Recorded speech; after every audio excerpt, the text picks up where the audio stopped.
اہل بیت رسول کے فضائل اور مناقب میں احادیث اور تاریخ کے کتابوں میں روایتوں کا ایک دفتر بھرا ہے جسے اگر ایک جگہ جمع کی جائے تو شاید ایک ایسی کتاب تصنیف ہو جائے گی جو کتابوں کی دنیا میں سب سے ضخیم ترین ہوگی۔ آل محمد کی بزرگی، فضیلت، واقعات، تعلیمات اور کرامات کا ایک ذخیرہ موجود ہے جو مسلمانوں کے لیے مشعل راہ اور ہدایت کا سرچشمہ ہے۔ اس ویڈیو میں ہم نبی صلی اللہ علیہ وسلم کی عطرت کے دو انمول پھول اور جگرگوشہ رسول حضرت امام حسن اور حسین علیہ السلام کے بچپن کے حالات اور واقعات کے متعلق جانیں گے۔ نیز نبی صلی اللہ علیہ وسلم اور صحابہ کرام کا حضرت امام حسن و حسین سے عقیدت اور محبت کے چند منتخب واقعات بھی پیش کی جائے گی۔ رمضان سن 3 ہجری کو مدینہ منورہ میں حضرت علی اور فاطمہ رضی اللہ تعالیٰ عنہ کے گھر امام حسن علیہ السلام کی پیدائش ہوتی ہے۔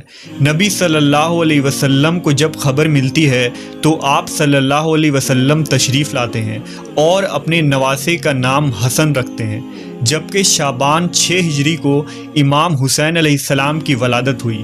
نبی صلی اللہ علیہ وسلم اپنے دونوں نواسوں کا نام حضرت ہارون علیہ السلام کے بیٹوں کے نام یعنی شبیر اور شبر کے نام پر رکھا، اور یہ ایسا نام تھا جسے اللہ نے اہل عرب کے ذہنوں سے چھپا رکھا تھا۔ آپ صلی اللہ علیہ وسلم نے فرمایا، حسن اور حسین جنتی ناموں میں سے 2 نام ہیں۔ امام حسن اور حسین نے امام الانبیاء محمد صلی اللہ علیہ وسلم کے آغوش رحمت میں پرورش پائی۔ نبی صلی اللہ علیہ وسلم نے خود اپنے دونوں نواسوں کی تربیت فرمائی۔ آپ کو اپنے نواسوں سے بے پناہ محبت تھی۔ حضرت انس روایت کرتے ہیں کہ نبی صلی اللہ علیہ وسلم جب سجدے میں ہوتے تو امام حسین آپ کے پشت پر سوار ہو جاتے، لہٰذا آپ اپنے سجدے کو طویل کر دیا کرتے تھے۔ ایک موقع پر جب آپ سے عرض کیا گیا کہ اے اللہ کے رسول، آپ نے سجدہ لمبا کیوں کر دیا تھا؟ تو آپ نے فرمایا، مجھ پر میرا بیٹا سوار تھا، اس لیے جلدی اٹھنا مناسب نہیں تھا۔ نبی صلی اللہ علیہ وسلم نے اپنے دونوں نواسوں کی ایک عظیم فضیلت بیان فرمائی جو خصوصی طور پر امام حسن و حسین کو اللہ کی طرف سے عطا کی گئی تھی۔ حضرت حذیفہ بیان کرتے ہیں کہ میں نے ایک دن نبی صلی اللہ علیہ وسلم کو بے انتہا خوش دیکھ کر پوچھا کہ اے اللہ کے رسول، آپ کی اس مسرت کی کیا وجہ ہے؟ تو آپ نے فرمایا، اے حذیفہ، آج ایک ایسا فرشتہ نازل ہوا جو میرے پاس اس سے قبل کبھی نہیں آیا تھا۔ اس نے مجھے میرے بچوں کے متعلق مبارکباد دی اور کہا کہ فاطمہ جنت کی عورتوں کی سردار ہیں اور حسن اور حسین جنت کے جوانوں کے سردار ہیں۔ یہ دونوں شہزادے نبی صلی اللہ علیہ وسلم کے آنکھوں کی ٹھنڈک تھے۔ حضرت سعید بیان کرتے ہیں کہ وہ نبی صلی اللہ علیہ وسلم کے ساتھ ایک دعوت کے لیے نکلے۔ حضرت حسین رضی اللہ تعالیٰ عنہ گلی میں کھیل رہے تھے۔ نبی صلی اللہ علیہ وسلم لوگوں سے آگے بڑھے اور اپنے ہاتھ پھیلا دیے۔ امام حسین ادھر ادھر بھاگنے لگے۔ نبی صلی اللہ علیہ وسلم ان کو ہنساتے رہے یہاں تک کہ ان کو پکڑ لیا۔ آپ نے اپنا ایک ہاتھ ان کے ٹھوڑی کے نیچے اور دوسرا سر کے اوپر رکھا اور بوسہ لیتے ہوئے فرمایا، حسین مجھ سے ہے اور میں حسین سے ہوں۔ اللہ اس سے محبت رکھے جو حسین سے محبت رکھتا ہو، اور اس سے بغض رکھے جو حسین سے بغض رکھتا ہو۔ اس فرمان میں نبی صلی اللہ علیہ وسلم نے اپنی امت کو یہ اعلان کر دیا کہ امام حسین سے محبت ایمان والوں پر فرض ہے اور ان کا دشمن مومنوں کا دشمن ہے۔ ایک موقع پر آپ نے فرمایا، بے شک اللہ نے ہر نبی کی اولاد ان کی پشت سے پیدا کیا، اور بے شک اللہ نے میری اولاد علی کی پشت سے پیدا فرمایا۔ ایک دن رسول اللہ صلی اللہ علیہ وسلم حضرت حسن رضی اللہ تعالیٰ عنہ کو ساتھ لے کر مسجد کی طرف نکلے، اور حسن علیہ السلام اس وقت چھوٹے سے بچے تھے۔ رسول اللہ مسجد میں ممبر پر چڑھے اور لوگوں کو بتایا کہ ان کا یہ بیٹا سردار ہے جو روئے زمین پر پائے جانے والے سب سے معزز گھرانے سے تعلق رکھتا ہے، اور بے شک اللہ اس کے ذریعہ مسلمانوں کی 2 بڑی جماعتوں میں صلح کروائے گا۔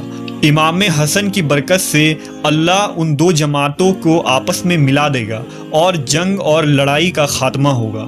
امام حسن اور حسین علیہ السلام کی ہستی کو اللہ نے آخرت اور دنیا میں بلند کر دیا۔ ان دو شہزادوں کا بچپن نہایت ہی فقر اور تنگ دستی میں گزری، باوجود اس کے آل محمد ہمیشہ ثابت قدم رہے اور اللہ کی طرف سے انہیں ہمیشہ غیبی مدد آتی رہی۔ لہٰذا روایتوں میں آتا ہے کہ ایک دفعہ جب عید کا چاند نکلا تو دونوں شہزادے حضرت فاطمہ رضی اللہ تعالیٰ عنہا کے پاس آئے اور کہنے لگے، امی جان، کل عید ہے، کل مدینہ کے بچے نئے نئے کپڑے پہنیں گے، کیا ہم نئے کپڑے نہیں پہنیں گے؟ حضرت فاطمہ بہت پریشان ہوئی اور اپنے لخت جگر کو دلاسا دیا کہ ان کے لیے بھی اللہ کپڑوں کا انتظام ضرور فرمائے گا۔ آپ نے نماز ادا کی اور اللہ سے دعا کی کہ کچھ ہی لمحوں میں کسی نے دروازے پر دستک دیا۔ پوچھا کون ہے؟ کہا میں اہل بیت کا درزی ہوں، شہزادوں کے لیے کپڑے لے کر آیا ہوں، لہٰذا آپ نے کپڑے لے لیے۔ جب نبی صلی اللہ علیہ وسلم نے صبح حسن و حسین کو نئے کپڑے پہنے دیکھا تو فرمایا، اے فاطمہ، کیا تم جانتی ہو یہ کپڑے کہاں سے آئے ہیں؟ عرض کیا، ابا جان آپ ہی بتا دیں۔ آپ نے فرمایا، یہ کپڑے جنت سے آئے ہیں اور وہ شخص جو کپڑے لے کر آیا تھا جبرائیل امین تھے۔ صحابہ کرام اور خلفائے راشدین بھی حسنین علیہ السلام سے بے پناہ محبت و عقیدت رکھتے تھے اور ان کی عزت و توقیر فرماتے۔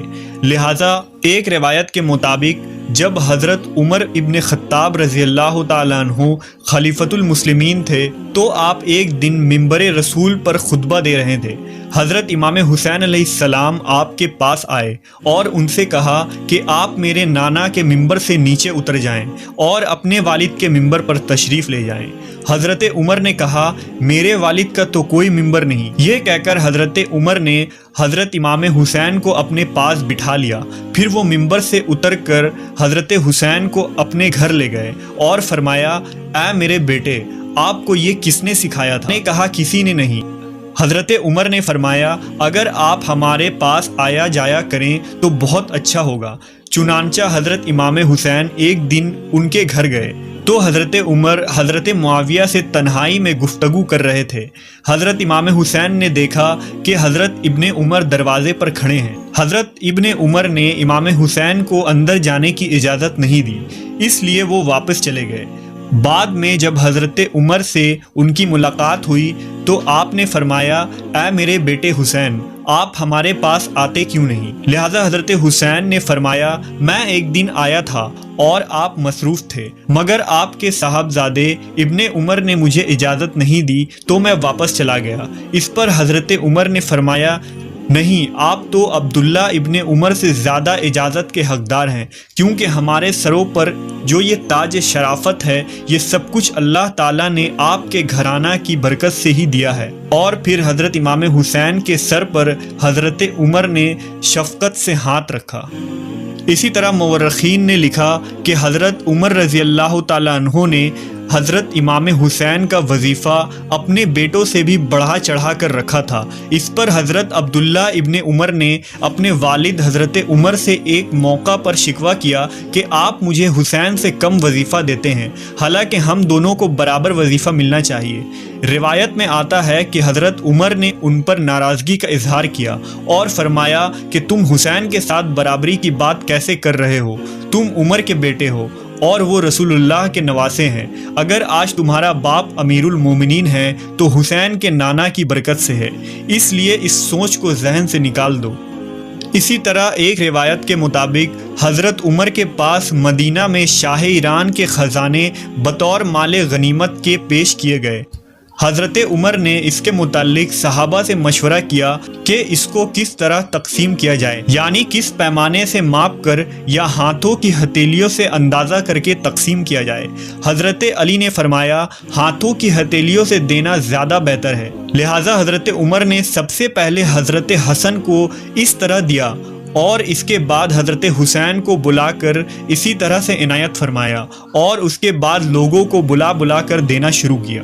اسی طرح امام زہری نے بیان فرمایا کہ حضرت عمر نے صحابہ کی اولادوں کو مال غنیمت سے لباس دیے۔ ان میں حضرت امام حسن اور حسین کے شایان شان کوئی لباس نہیں تھا، لہٰذا حضرت عمر یمن کے علاقے کی طرف لوگوں کو روانہ فرمایا اور والی یمن کو حکم بھیجا کہ دونوں شہزادوں یعنی حضرت حسن و حسین کے لیے خصوصی، قیمتی اور خوبصورت لباس تیار کر کے بھیجا جائے۔ جب یہ لباس وہاں سے تیار ہو کر آیا اور ان دونوں شہزادوں نے پہنا تو اس وقت حضرت عمر نے ان کو دیکھ کر فرمایا، اب مجھے دلی خوشی ہوئی۔